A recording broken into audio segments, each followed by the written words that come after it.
because we are having a panel discussion a bit later in the evening. But before we get to that, we have one more talk in an interview kind of format, which I was really looking forward to since we spoke yesterday with Terence, where he mentioned, no, it was Rain, I guess. No, it's all mixed up for me, but somebody mentioned the hero's journey recently, and I get mentions of it quite a lot on my programs, where people ask me why don't I agree with this like model completely. And I'm really intrigued to present our next speaker, who will help us discover exactly this topic. Our next speaker is Geoff Mead, founder of Narrative Leadership Associate, writer of wonderful books, especially, well, my favorite one is Telling the Story, The Heart and Soul of Successful Leadership, which really taught me a lot on the connection between stories and leaders and in leading. So Geoff is going to help us explore beyond the hero's journey and how it is connected to leading in uncertain times. Geoff, I just appointed you as the host, so please feel free to join us. And I'm looking forward to seeing you live.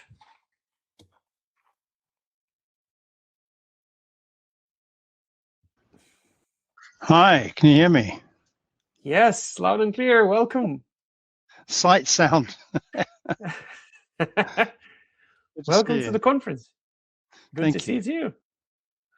Thank you. So, as we discussed priorly, we had this idea of going back and forth. If that's still on, I may stay and just kick off with the question, or if you have some talk or this. No, I would like to have a conversation. I've for several years I've come along and sort of given a session, and I just was more curious to have a conversation about this, because I think this is more of a provocation than a product or kind of done deal. So I think to talk around it, think around it, to think on my feet a bit, but to have a lively conversation strikes me as quite a good way of engaging with this idea. That's lovely. Awesome. So don't go away. Before we begin, I'll just I won't. But before we begin, dear participants, let's welcome Geoff with all our fires. And remember, you are a part of this conversation, so please feel free to bring your questions to the chat. We're always welcome. And to start it off, you mentioned before the conference, and we actually have it on the banner, that the hero's journey that clearly dominates the Western narrative is somehow not equitable anymore. So can you please elaborate on this one? This is really interesting. Okay, sure. So I mean, I've been thinking about this for quite a long time. In fact, I found an article that I wrote about 10 years ago inviting us to think again about leadership, because it struck me that if the quality of leadership in the world was good, we wouldn't be in the mess we're in, frankly. And that's not necessarily to point the finger and say, these are bad leaders, these are bad leaders, these are bad leaders. There's something about the way we construe what leadership is, I think, that needs to be problematized and thought about. And there's lots of ways of doing that. But one of the things, I came across a wonderful writer, Amanda Sinclair, who's just retired actually from Melbourne University, professor of leadership studies there. And she wrote a book, Leadership for the Disenchanted, or something of that sort. And she looked at the way in which leadership is kind of construed. And it's generally speaking, it's a kind of a singular practice. It's nearly always male. It's so important that it has to have a whole raft of industry of people, academics, writing about it and researching about it. It's a very well researched, I say very well, it's a very heavily researched area. Lots of us make careers out of it, including me. But I think there's something phony about what we're doing, in a sense. We are, I think, often unintentionally, that's the book, Amanda Sinclair's book. We're unintentionally, I think, buttressing a notion of leadership without questioning what lies beneath it. And if you look at nearly all the literature on management, on leadership, no matter what it is, whatever it's called, whether it's about leaders and followers or traits or whatever it is, it looks at a leader as if leadership or a leader is a singular, as if leading were a singular activity. And I just think that's, it's unhelpful, because it places hugely unrealistic expectations on people that they should know the answers. And I think it doesn't engage the capacity of members of a group, an organization, a society, whatever it is, to engage in leading.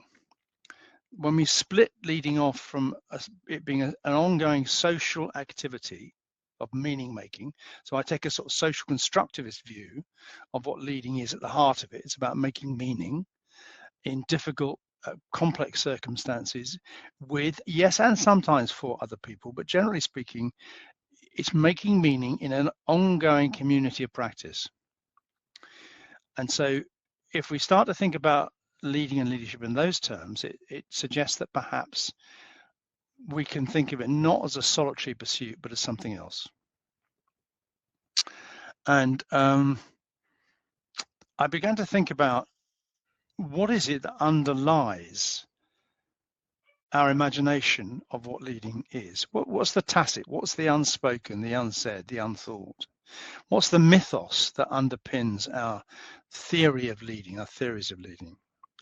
And for many people, if you look at it, it's essentially a heroic endeavor. And looking around, you can see how the Joseph Campbell's idea of the hero's journey has become a dominant mythos of our time.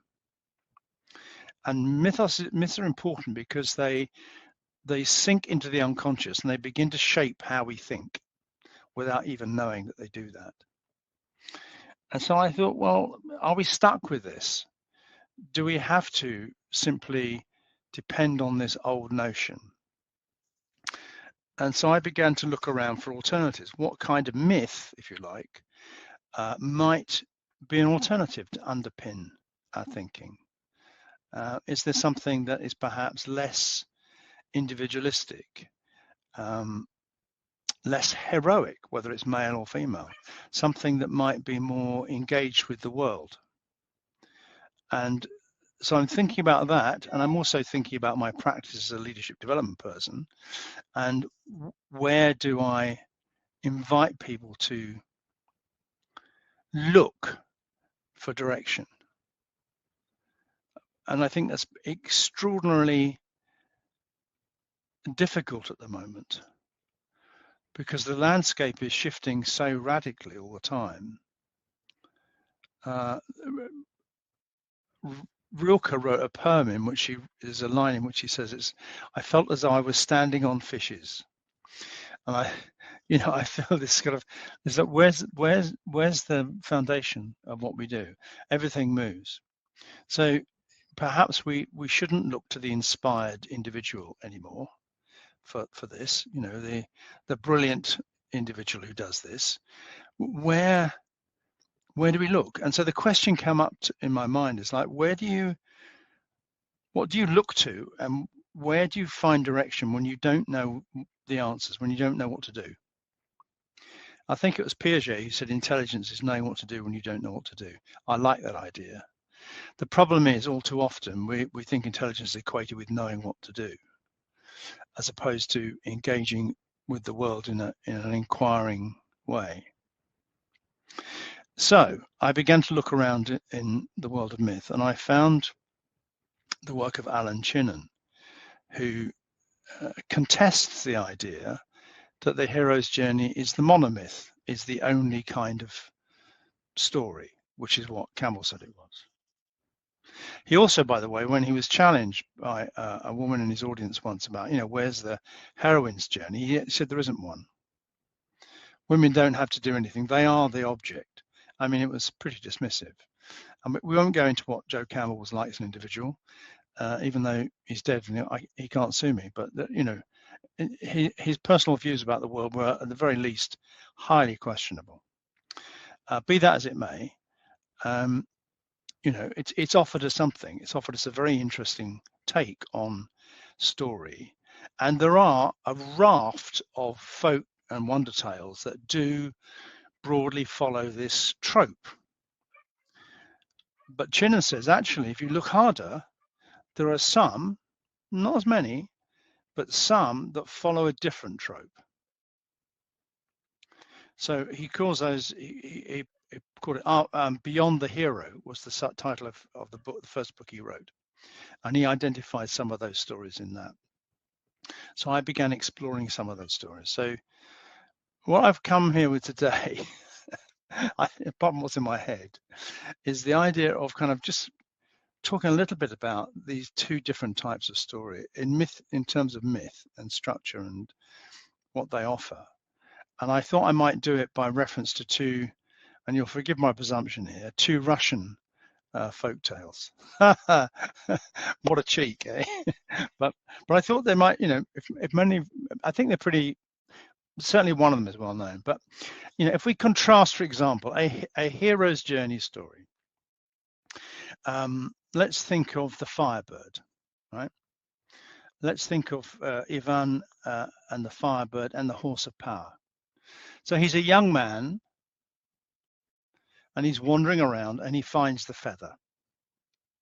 And that's his call to adventure. It's like When the World Was Young sort of story. Oh, I found the feather. What am I going to do with it?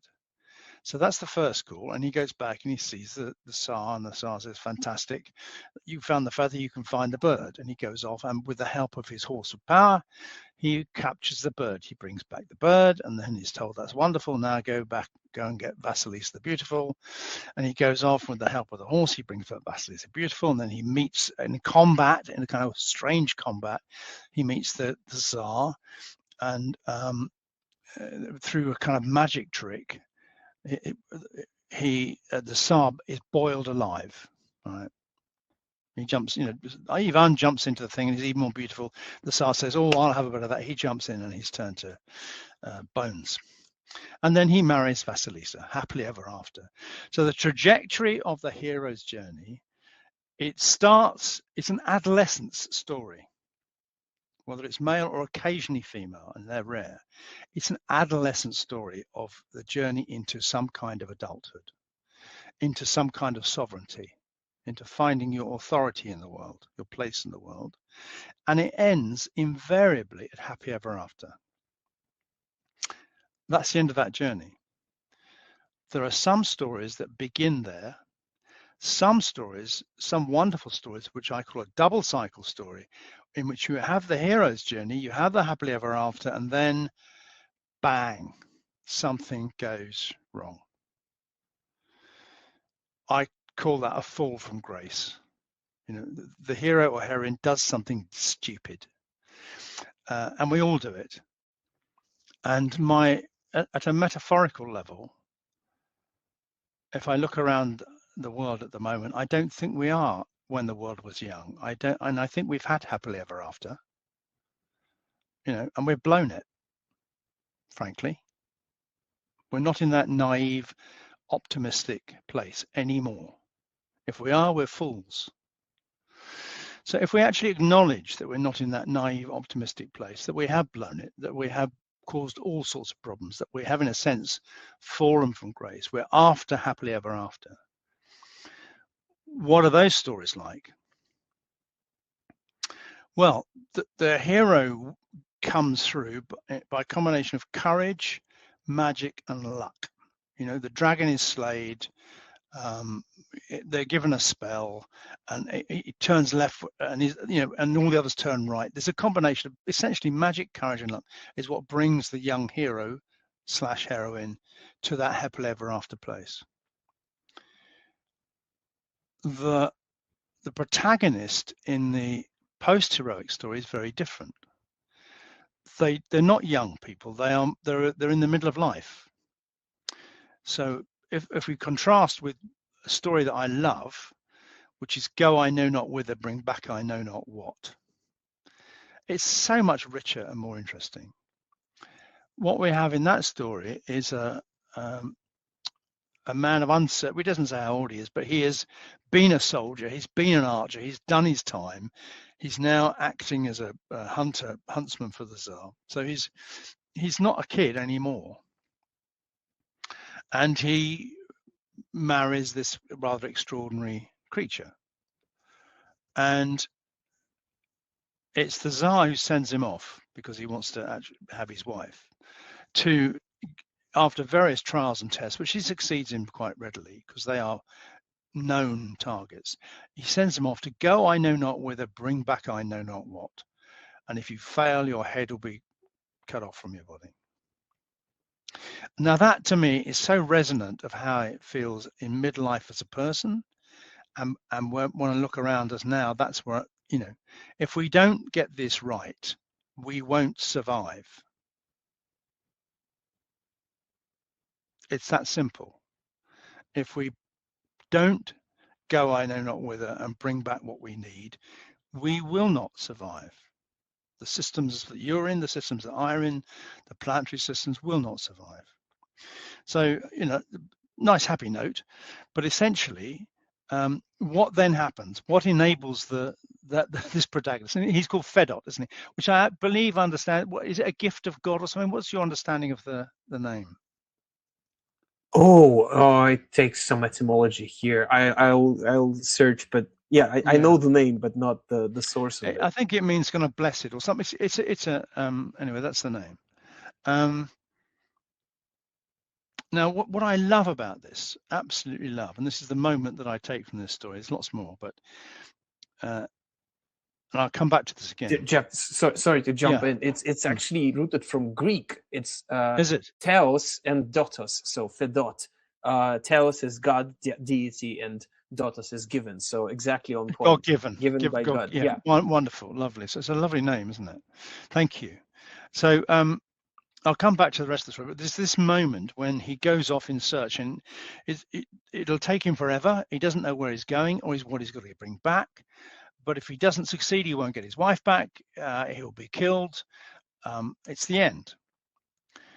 And his wife says, well, I'm sorry, I can't help you. You know, I know I've got some powers, but I can't help you with this. But what I can do is give you this. And she gives him two things, actually. But the one that really intrigues me, she gives him a golden ball. And she says, put down this golden ball. And when you're lost, see where it goes and follow it. Right. And I thought, this is extraordinary. What do we follow when we don't know what to do or where to go? Do we just blunder around in the forest? Or, you know, what is it that we can, if there's anything we can rely on? Anyway, so this idea, I've been taking this idea into lots of leadership workshops I've been doing recently about, you know, what's your golden ball? What is it that you follow when you simply don't know what to do? And it's not just you don't know, it's unknowable. You know, the future is shifting pretty rapidly from the unknown to the unknowable. And yet the alternative to following something is to kind of just wander around in circles. So anyway, he does. He follows this ball, and he ends up with a figure who represents a sort of the essence of the feminine, I guess, the feminine, who enables him to consult with the planet, the earth, the creatures of the sea, the air, and the land. And eventually, a little old frog takes him to the ends of the earth, because little old frogs know. And he finds this Shmat-Razum, this is a bit of reason, a bit of nous, this magical creature, or is it? You know, it's like, okay, he's found something. It's like a trickster element. There's a bit of tricksterish in it.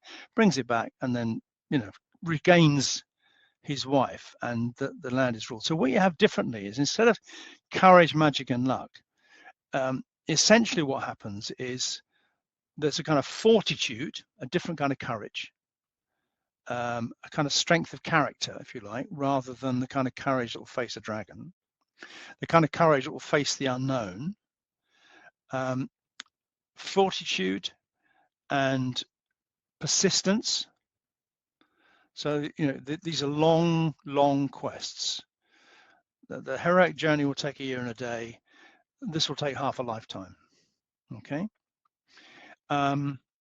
So fortitude and persistence and a deep knowing of what really matters to you. That's what holds the quest together. Those three things, and they're different.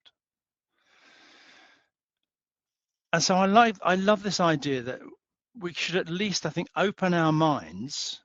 I'm not saying the hero's journey never does anything or it doesn't offer anything. It's interesting, but I'm curious about what happens if we open up an alternative mythic paradigm. You know, the great psychoanalysts, Freud and Jung, all believed that our imaginations were shaped by these kind of myths that exist in our collective unconscious. And I think there's something to be said for that.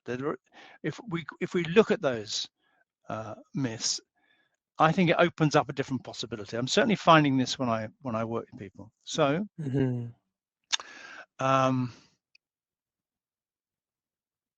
actually bring up a quick question here. A quick question here. Yeah. First of all, guys, if you're following and this feels like something that you've experienced in your business or your life, have us see some fires if this resonates, because for me this idea of breaking the mold with the old view of the myths is something really interesting. Yeah, we definitely see the fires rising. Quick question here.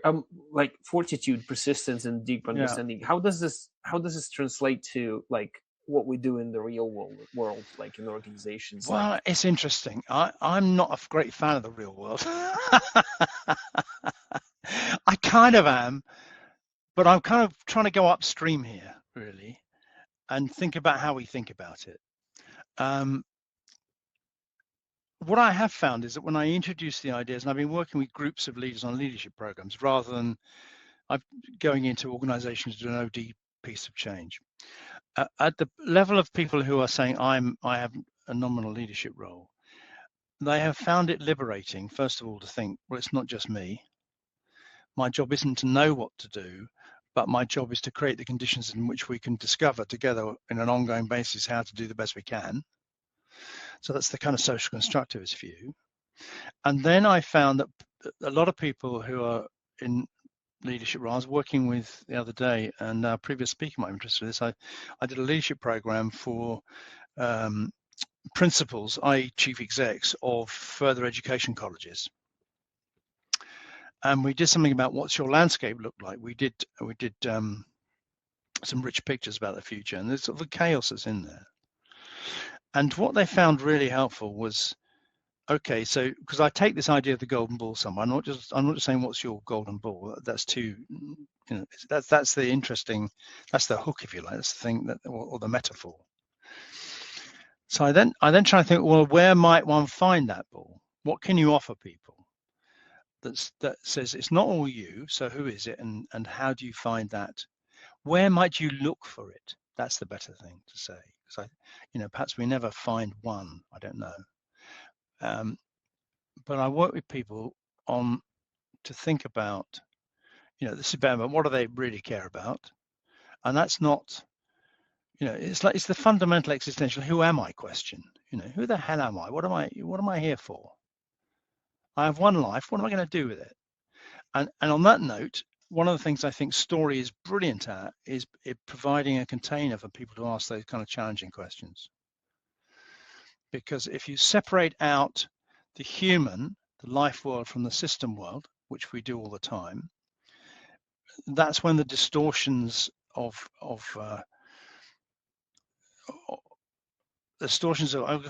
leadership, but the kind of socio-economic distortions that we are living with come from, because people in their organization think it's just business, right? And we all know as story practitioners, a simple, when we can get people bringing some simple personal story into the room, we shift the nature of the relating that's going on, and we invite a broader, bigger vision, right? And people around boardroom these days are having to work quite hard to ignore the fact that their kids and their grandchildren are saying, what kind of world are you leaving me? It's a big question. Yeah. You can say, well, there's that wonderful cartoon from the New Yorker years and years ago, if you remember. There's a man in a tattered suit sitting around a sort of campfire on a scrap heap with 3 or 4 kids, and he says, yeah, I know the world has gone to hell, he said, but for a few years there we didn't have to create some shareholder value. And that, if we, I think our job as storytellers, and whether it's a chief storytelling officer or not, we've had a conversation. I'm quite keen to deconstruct that notion, but storytellers, I think, are there to challenge. They're there to provoke, and we get this, don't we? Right back, I'm trying to think of his name. I can't think of the moment. It come to me. Famous essay. Anyway, the idea that the storyteller's role in society is a kind of provocateur, is to tell the stories of the things that aren't comfortable. Is to be, and I was thinking about this the other day. It's a bit like the role of the court jester. But the court jester's role wasn't to make people laugh or to be an idiot. He was to say the unsayable, to speak the unspeakable, to tap the king on the shoulder, as it were, to tap Caesar on the shoulder and say, remember thou too art mortal. So that role is about breaking the division between the pomposity and the rigidity and the rules and the structures and the simple humanity of the place. So I think that's something where story can work. Work. So what do we really care about, in terms of our lives? How do we want to live them? So I ask some quite tough questions, but I try and do it rather than asking a question. If you say, what do you really care about? We all do it. We come up with what we think we ought to care about. It's the stories, when we dig back, that we find the stories that shape us, and they really tell us what we care about. The times when we've struggled, the times when we've met a deep obstacle, the times when we have stood up for something we care about, those tell us what we really care about. So that's a start. Yeah. In the great Venn diagram of life, I'm imagining 3 domains here. The personal domain, right? These boundaries are all permeable, but essentially the personal domain, where you say, who am I, is a fundamental existential question, and that's where passion comes from. Right? That's where what I care about comes from. Is that enough? No, that fits into a heroic model. The leader has his passion, he knows what he cares about, he knows what he's doing. Now I'm saying not enough. So what's the second circle? The second circle is people. It's, if you look at the organization or the division or the section or whatever it is the leader is working within, who are we at our best? What is our potential contribution? I was working the other week with a whole bunch of leaders in the pharmaceutical industry, and they were thinking, I was helping them think about their, what is your work in the world? And when you first ask them, they said, well, it's, I sell this drug in X country. And when you really get down to it, they say, actually, my work is getting drugs to people who need them to save life. Ah, that's interesting. So we're thinking about what the real, what that's about. What, as I just call it people. People, passion, people, and then I'll talk about purpose. So, what is it that we do? What's our highest potential as a what can we do? What contribution are we capable of making? Then the third area is, that's no good if the world is asking for something else. So, what is it that the world needs that you might be able to contribute to collectively, and that you bring your passion to? So imagine these 3 circles with the potential that they might overlap. And my proposition is, if there is a golden ball, you might find it in the overlap. Because it's not enough, I think, to have one person knowing what they're doing in isolation. It's a relational process. So the existential questions are, who am I, where do I belong, and what do I serve? What do I want to put what do I want to enable or support in the world? Geoff, And those questions, yeah. quick Sorry. question. Yeah, no. It's you're Yeah. good. Yeah. I would live there and just and enjoy the show. You're going great. But a quick question. Maybe Yeah. there's an organizational example where you saw people like stop, not in a startup, but in a build up organization, and figure out that they have like not figured out those these two things. There is one I know of, and I wasn't personally involved in it, although my friend and colleague Richard Olivier was involved in it. And it's Umicore, right? Umicore is a Belgian company. It was a huge mining operation, an enormous polluter. If you look at it, I found the film actually. I don't know if I can find. I might be able to find give you a reference at some point. But I found it on YouTube of them talking about it. And the very senior person, chief exec, I think, or maybe the chair, was on a program that my friend Rich was running, based on Henry V. Interestingly, it begins with the great heroic thing, but it ends with tending the garden, making the garden beautiful. And one of the activities he gives people is, go out and think about, what are you doing to the garden? And this guy came back in the room and he said, I am screwing it up. That's what I'm doing. I'm making the mess. I'm making the garden a tip. Yes, Mary, it is. And what happened then was he basically went back to his board and said, look, this is what we're doing. We all know what we're doing. We're making a fortune, but is this us? Is this the story we want to live? And he challenged them. He broke through the system world parameters of let's make more money to what is it we want to do in the world? And they said, no, it isn't us. We don't want to leave that mess behind us. And they agreed between them. It was a long, difficult process. They agreed, and first of all, they cleaned up their mess. If you can see the videos of it, the sites they were and the sites they became. Then they divested the sites. Now they don't dig anything out of the ground. They're the biggest recycler of precious metals in the world. Their business wasn't mining. Their business was, we understand precious metals. So they absolutely shifted it. This is what I care about. We care about. Enough of us care about this. What we are really about is handling precious metals, and the world doesn't need what we do now. It needs something different. Massive, complete restructure of business. Again, it's a very successful business. Ups and downs like everyone else, but that's the best example I know of a shift of this kind, where these three kind of circles overlapped, and where the boundary between the rigidities and the received wisdom of the system world was challenged and then shifted. Now I'm sure it'll shore up again, because the system world loves to lock into place.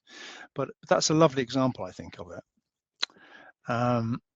I see some questions, and there's someone up there about. Mary Alice is asking, who am I? What do I serve? What's the third question that you've voiced? Who am I? Where do I belong? What do I serve? When I wrote the book telling the story, it took me 6 months to write. At the end of it, I realized essentially I've been answering three questions. Or the story narrative answers three questions. Who am I? Where do I belong? And what do I serve? And if you've got those three questions, some kind of answer to those three questions, you're likely to have a life worth living. And if you haven't, you're screwed, he said.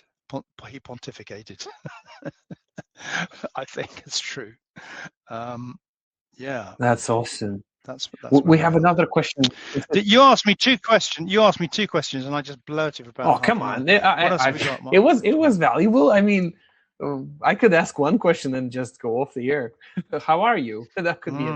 But we have a great question from Michelle. He's wondering, is storytelling supposed to be linear as prose is? And I would add, like, the hero journey is drawn in circle. Yeah. I'm just looking at that and thinking about it.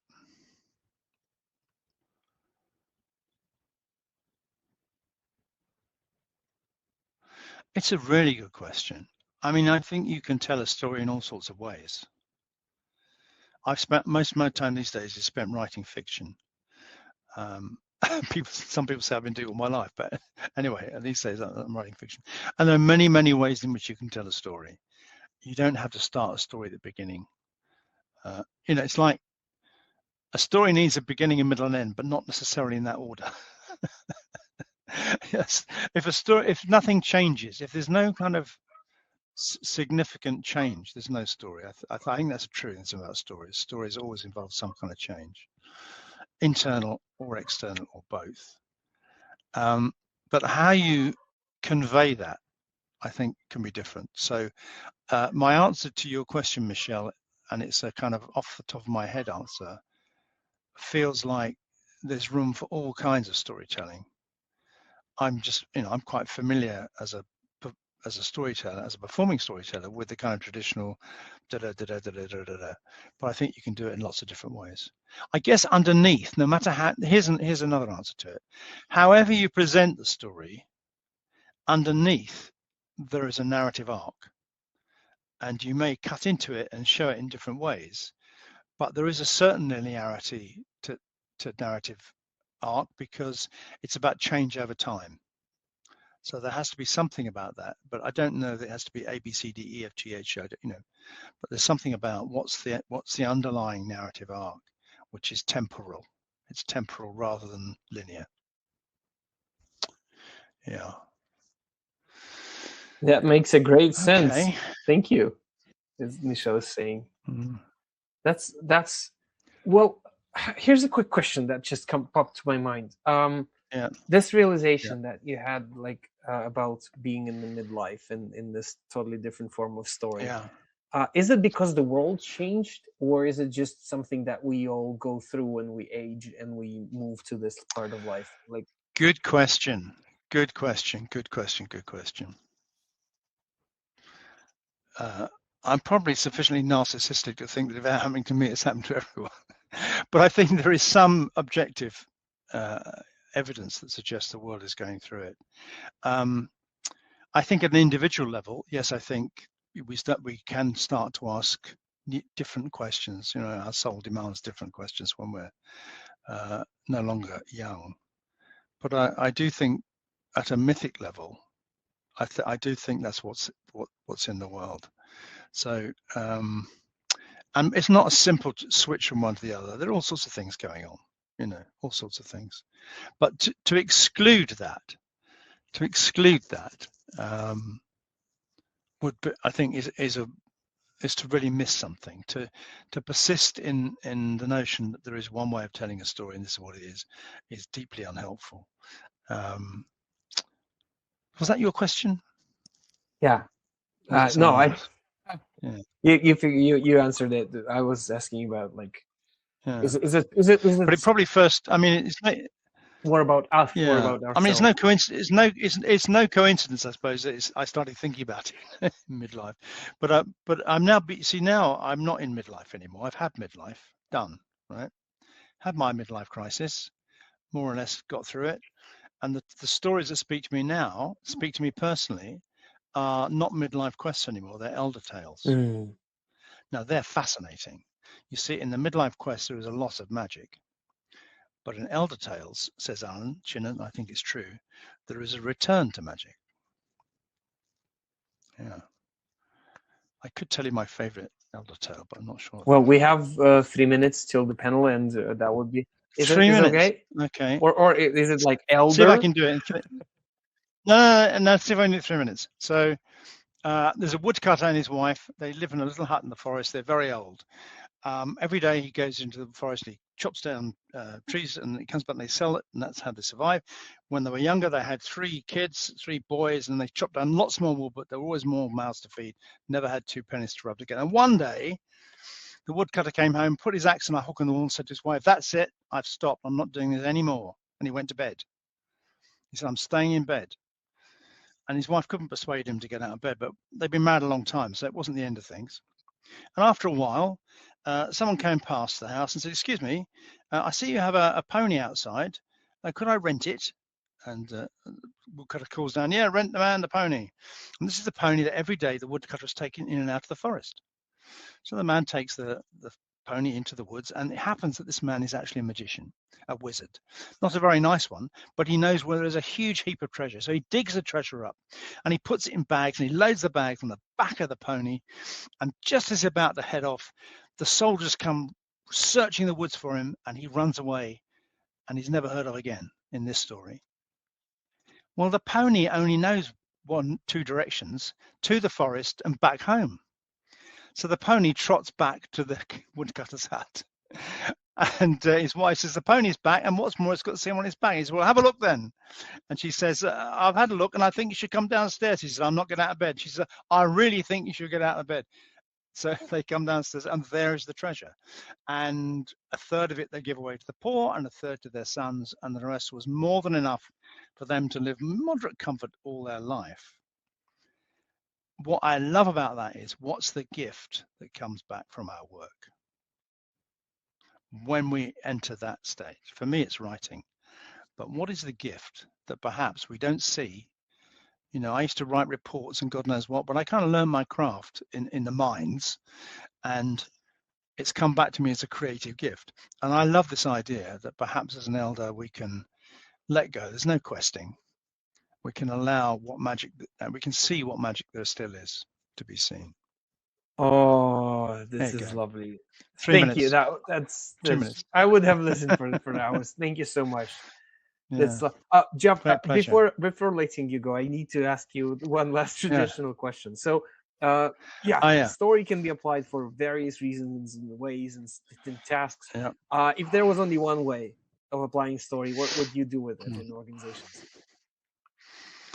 I might do something like I did with a big French company once, and it was their idea, not mine.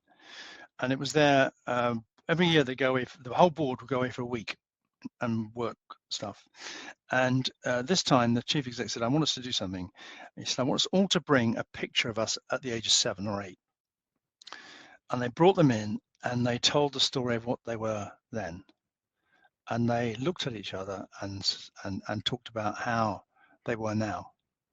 And it was so touching. It brought them into the room in a way that, you know, they left all their big important roles behind, all the money. They were there as human beings, engaging with each other, wanting to create human, you know, life world relationships. And will it last untouched? Of course not. They'll get back in all the pressures and everything else, but there's something there. So for me, it's about whatever we can do to step out of the roles and engage in that simple human way, because I think, you know, and I have a belief, I can't prove it, but I have a belief that brings us potentially to thinking about what we do in different terms. You know, if we're there for ourselves and our children and our grandchildren, then maybe we don't screw the pooch.